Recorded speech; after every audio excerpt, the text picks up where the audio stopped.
자, 오늘 제목 다 같이 한번 이야기하겠습니다. 시작. 겟세마네 자리에서. 옆에 분에게 시작. 겟세마네 자리에서. 겟세마네 자리에서. 자, 영상을 먼저 보고 그리고 계속 하도록 하겠습니다.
예수님께서 이제 오늘 그러니까 안식일이죠. 이제 안식일 다음 날이죠.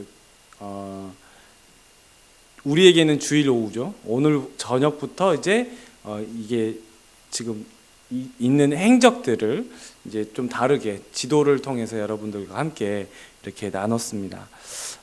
그래서 5일째 이제 오늘 말씀은 고난주간 5일째 예수님이 그 벳바게라고 하는 베단이라는 곳에서 오셔서 성전 안에 들어가시다 나오셔가지고 겟세마네에서 기도를 하시죠.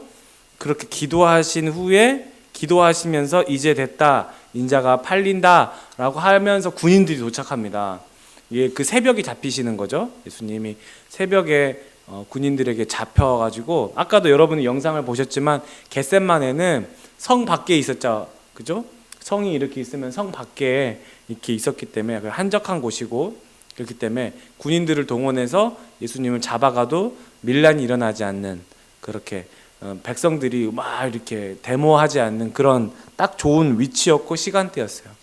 그래서 그 시간대에 그렇게 예수님을 잡아가지고 겟세마네 잡아가지고 끌고 가는 그렇게 시작을 합니다. 자, 그래서 오늘 그 5일째 주님께서 겟세마네 동산에서 기도하는 장면을 이렇게 나누고자 합니다. 본문은 이렇게 시작하고 있습니다. 이에 예수께서 제자들과 함께 겟세마네라 하는 곳에 이르러 제자들에게 이르시되 내가 저기 가서 기도할 동안에 너희는 여기 앉아 있으라 라고 말씀을 하시죠. 복음주의의 거장이신 존 스타트라는 목사님이 계십니다. 제가 상당히 신학교 1학년 때부터 늘 접했던 책, 아주 엄청 두꺼운 책, 뭐 기독교 뭐 그런 책들이 굉장히 두꺼운 책, 진짜 요만한 책들, 신학 서적들, 조직 신학 뭐 그런 서적들 대부분 존 스타트 목사님 책으로 공부를 했는데 성경은 두 동산 이야기를 말하고 있다라고 말했습니다. 두 동산, 무슨 동산 기억나요? 무슨 동산, 무슨 동산? 오늘 겟세마네 동산과 또 무슨 동산? 태초에 무슨 동산? 에덴 동산이에요. 그래요. 그 동산 두 개가 유명합니다. 에덴 동산에서 아담과 하와는 하나님의 뜻을 거부하고 자기의 뜻을 고집했던 그런 동산이죠. 반면에 겟세마네 동산에서는 예수님은 나의 원대로 맛이 없고 아버지의 원대로 하옵소서라고 자기의 뜻을 내려놓고 아버지의 뜻을 따르기를 원하셨던 동산이에요. 동산은 동산인데 한 동산은 고집을 피웠던 동산이고 한 동산은 고집을 꺾으신 동산이에요. 여러분, 겟세마네 동산은 예수님이 즐겨 찾아가시던 기도하시던 처소 중에 하나예요. 여기 이제 아까 그 여러분이 영상에서 봤던 그 실제 동산의 모습입니다. 그렇게 높지는 않지만 그렇게 높은 산이라고 생각 들지는 않지만 전체적으로 봤을 때는 고지대예요. 약간 고지대입니다. 이게 그러니까 전체적으로 이 우리가 지금 여기 바로 지금 서 있는 이 자리가 여러분에게는 높다고 생각 들진 않지만 저기 밑에 저쪽에 이제 해변가에 사는 사람들에게 치자면 여기는 조금 높은 데죠. 이해되시죠? 어떤 말인지? 전체적으로 이 도시가 조금 높아요. 이쪽이. 그런데도 거기보다도 더 높은 겟세마네 동산이에요. 여기를 넘으면 바로 성이 나오는 거죠. 예루살렘 성. 자, 이 겟세마네라고 하는 지명은 히브리어로 기름 짜는 틀이란 뜻이에요. 그래서 오일 프레스, 영어로 오일 프레스인데 말 그대로 그냥 기름 짜는 틀이, 왜냐하면 이 산이 감람산이거든요. 감람산. 여기에 겟세마네 동산이라는 데가 있어요. 감람산에. 그래서 감람산이 뭐예요? 감람 너무 어렵죠. 올리브 트리.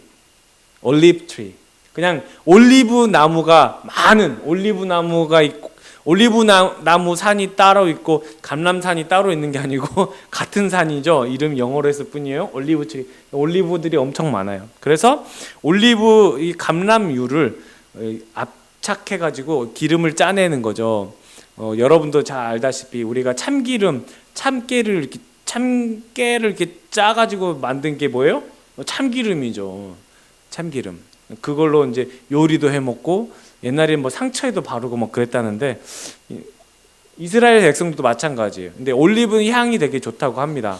그래서 또 사용되는 그 기능들이 굉장히 특수한 기능들에 많이 쓰죠. 제사장들 임명식을 할 때 올리브 기름을 붓기도 하고 상처 있는데 붓기도 하고 그다음에 예배당에 성전에서 불을 켤 때 반드시 이 감람유 올리브 기름을 사용해야만 합니다. 자, 그런데 예수님이 이곳을 아주 즐겨 찾으셨대요. 특별히 즐겨 찾는 곳이 있습니다. 즐겨찾기. 여러분 즐겨찾기 있죠? 여러분 즐겨찾기는 어디예요? 어디입니까? 홈디포? 네. 네. 여러분의 즐겨찾기가 있죠? 자, 예수님은 밤이 깊어진 후에 바로 그 즐겨 찾는 곳을 가십니다. 제 자리에서 일어나서 제자들 데리고 감람산 인근의 이 겟세마네 동산으로 가셨습니다. 그리고 가신 다음에 예수님 특이하게 9명의 제자들은 아래 그 입구에 감람산 어귀에 내비를 두시고 3명을 뽑아가지고 베드로와 세베대의 두 아들 야고보와 요한, 이 요한을 데리고 더 깊이 들어가서 예수님이 기도하시는 곳으로 데리고 오신 거예요. 예수님이 그렇게 데리고 왔어요. 딱 목사님이 기도하는데 다른 분들은 다 저만치 밑에 브렌트우드 몰 쪽에 내버려두고 목사님이 유한이와 예준이와 예한이를 데리고 예배당으로 들어왔다는 그런 식인 거예요. 쉽게 얘기하면 좀 뭔가 좀 다르죠? 특별하죠? 그런데 데리고 왔어요. 그래서 예수님이 돌을 던질 만한 그런 거리, 조금 떨어진 거죠.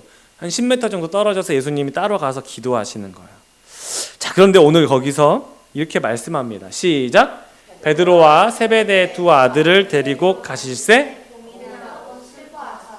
고민하고 슬퍼하셨대요. 두 아들을 데리고 가실 때. 근데 여기에서 이 고민하고 이 르페이스다이라고 하는 헬라어 뜻은 뭐냐면 마음에 갈피를 잡을 수가 없이 괴롭게 된 상태라는 뜻이에요.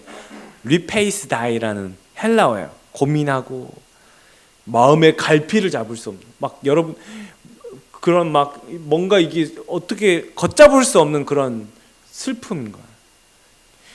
고민하고 슬퍼하는데 이 한글 성경에는 번역되어 있지 않지만 아르코마이라고 하는 동사가 여기에 있습니다.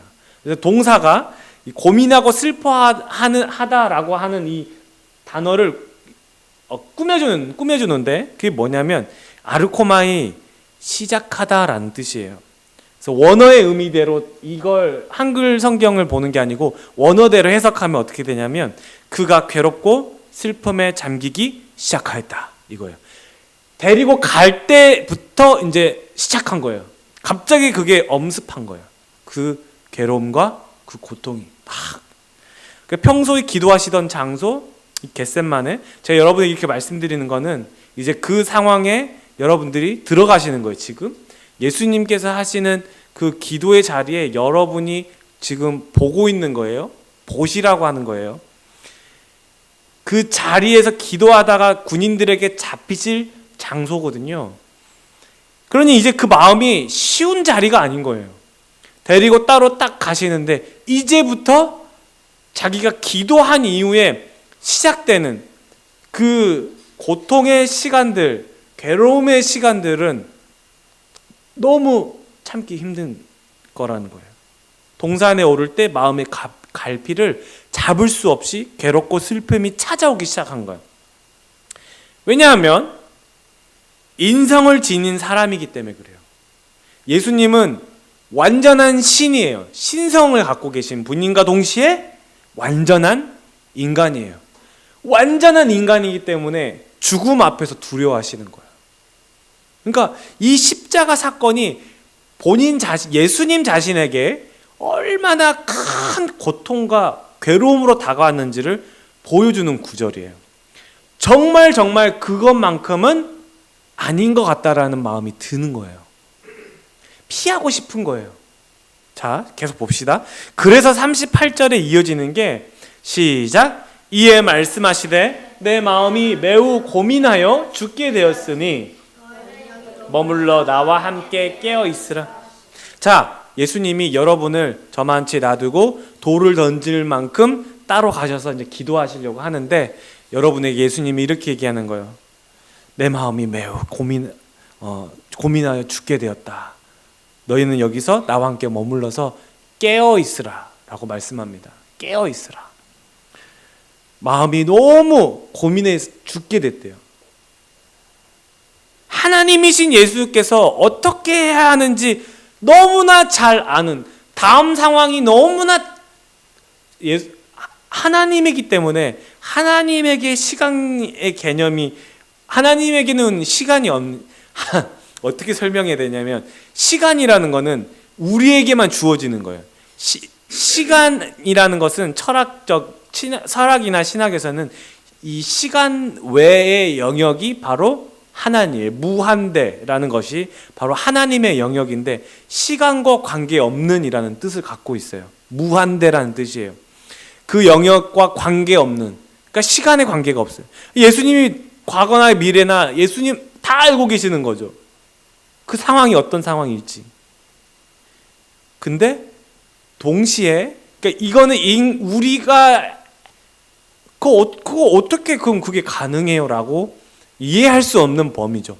완전한 하나님이면서 완전한 인간이시기 때문에 그분의 그 고민 너무나 잘 아시기 때문에 이 상황이 겁이 나는 거예요. 그래서 39절에 예수님을 기도를 들어보세요. 시작. 내 아버지여, 만일 할만하시거든 이 잔을 내게서 지나가게 하옵소서. 그러나 나의 원대로 마시옵고 아버지의 원대로 하옵소서. 하실 수만 있다면 잔이란 거는 하나님께서 모든 사람들에게 작정해 놓으신 거예요. 하나님께서 만들어 놓으신 어떤 틀이에요.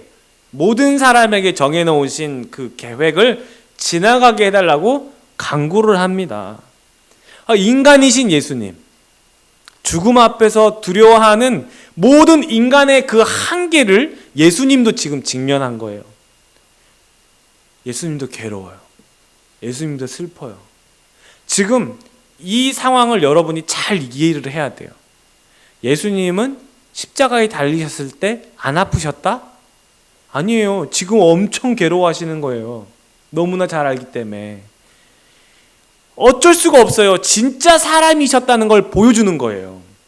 잔을 피하고 싶었던 거예요. 이거 좀 예수님이 십자가를 거부한 게 아니고 다른 방법 혹은 다른 사람이 있을 수 있다면 내 대신 했으면 좋겠습니다 라는 의미를 갖고 있는 거예요. 그러나 나의 원대로 마옵시고 아버지의 원대로 하옵소서 라고 기도하는 거예요. 이게 얼마나 괴로운 일이겠습니까? 이렇게 기도를 하시고는 마음이 평안해져야 할 텐데 예수님도 아니셨나 봐요. 인간의 최고 절정에 이르는 그 두려움, 죽음에 대해서는 예수님도 힘들어 하셨어요. 그래서 다시 두 번째로 나아가 기도하면서 이르시되 내 아버지여, 만일 내가 마시지 않고는 이 잔이 내게서 지나갈 수 없거든 아버지의 원대로 되기를 원하나이다. 기도합니다. 첫 번째 기도 내용과 거의 똑같죠. 이 잔이 내게로 지나갈 수 없거든 아버지의 원대로 되기, 똑같이 또 비는 거예요. 이 잔을 피하게 해달라고, 그냥 지나가게 해달라고. 나 말고 다른 방법 혹은 다른 사람, 주님 십자가가 필요한 건 압니다만 본인도 이 십자가가 지기에 너무나 힘든 거예요. 어떤 건지 아시겠죠? 십자가가 쉬운 게 아니에요.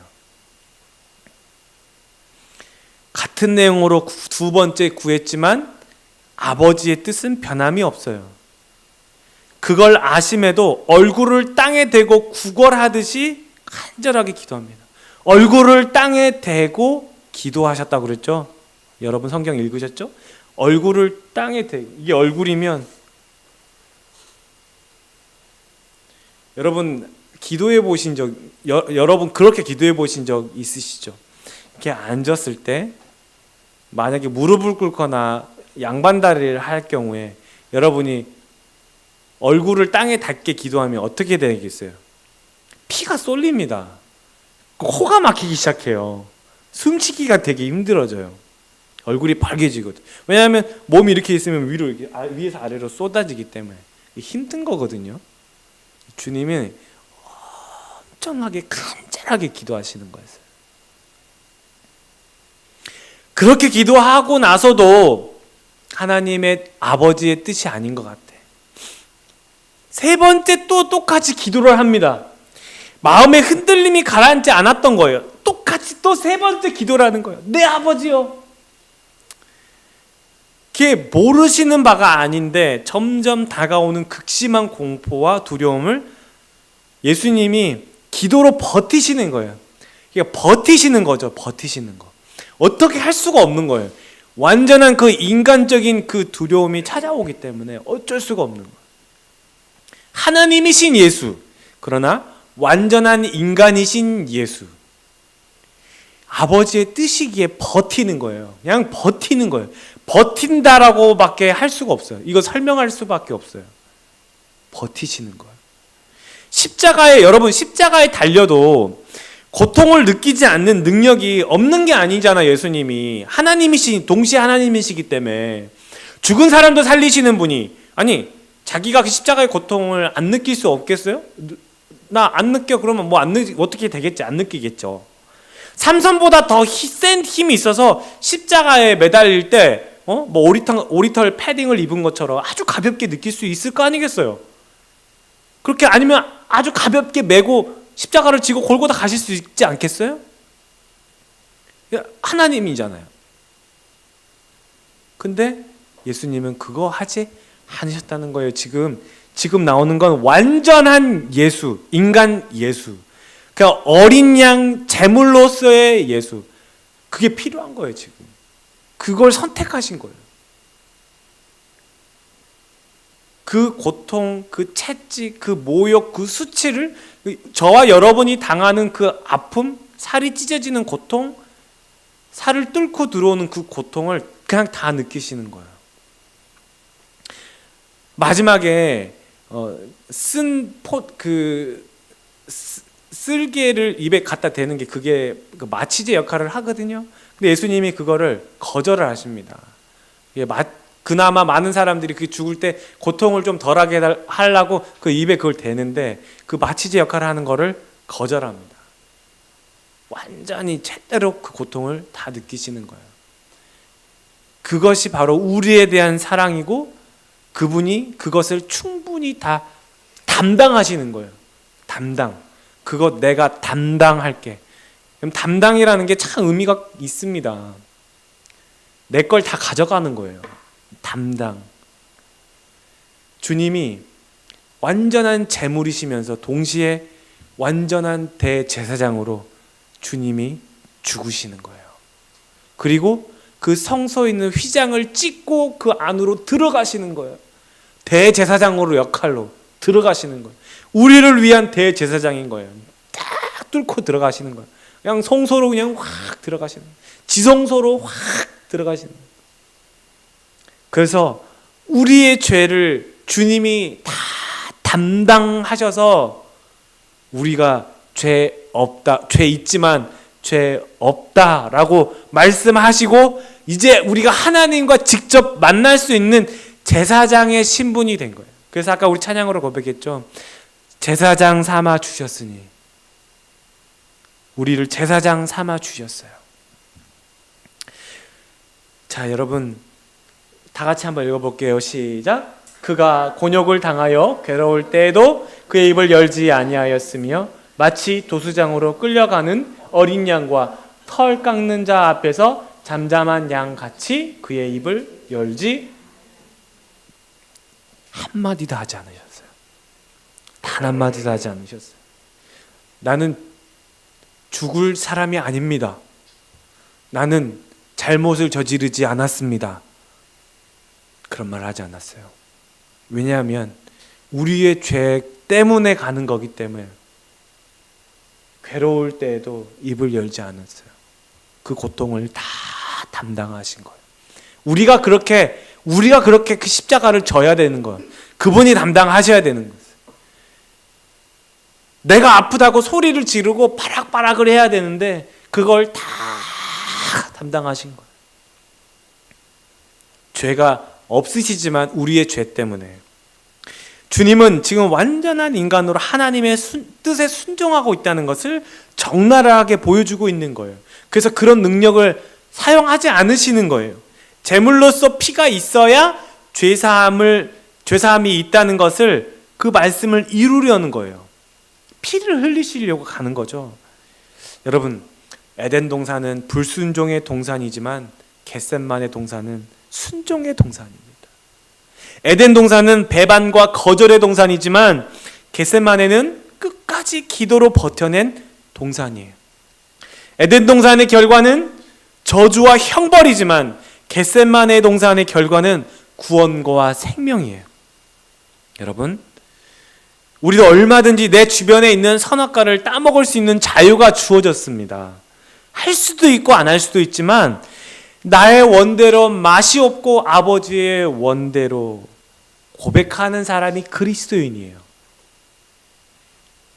복음을 지키는 사람이 신앙인이에요. 겟셋만의 자리에서 번민하고 괴로움 가운데 고뇌하는 시간이 있지만 결국 아버지의 뜻대로 결정하는 사람이 진짜 그리스도인입니다. 실패인 것 같아도, 그럴 거라 생각이 든다 해도, 아무리 생각해도 손해인 것 같아도 주님의 뜻이 그러하다면 여러분의 겟셋마네에서 충분히 고민하고 괴로워하면서 버텨봅시다. 버티는 거예요. 무엇 때문에 그렇게 하라고 하셨는지, 아니면 무엇 때문에 그렇게 막으셨는지 나중에 알게 될 거예요. 하나님의 싸움이라고 말씀드렸죠. 하라고 하셨을 땐 분명히 이미 군대 대장을 보내셨을 거고, 막으실 때는 아직 때가 아닌 거예요.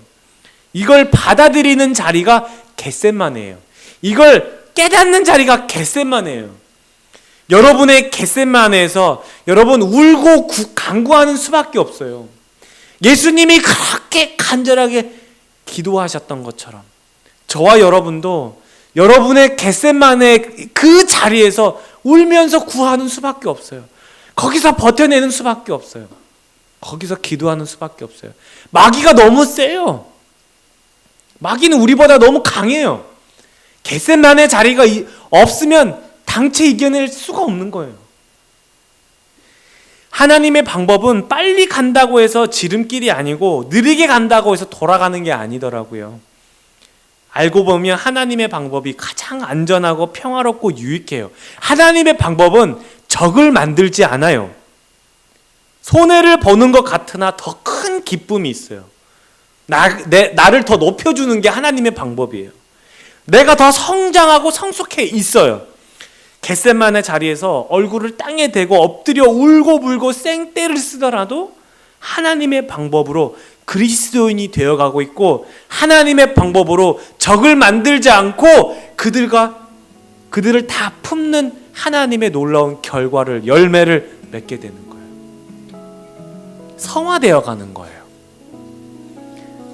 여러분, 주님의 그 고난을 기억하면서 이번 한 주간 다른 때와는 달리 특별히 여러분 기도하시는 시간을 정해두고 여러분의 겟셋마네에서, 여러분의 그 기도의 자리에서, 그 겟셋마네에서 버티고 울고 생떼를 쓰면서 주님 앞에 나아가는 저 여러분 되시기를 예수님의 이름으로 축원합니다.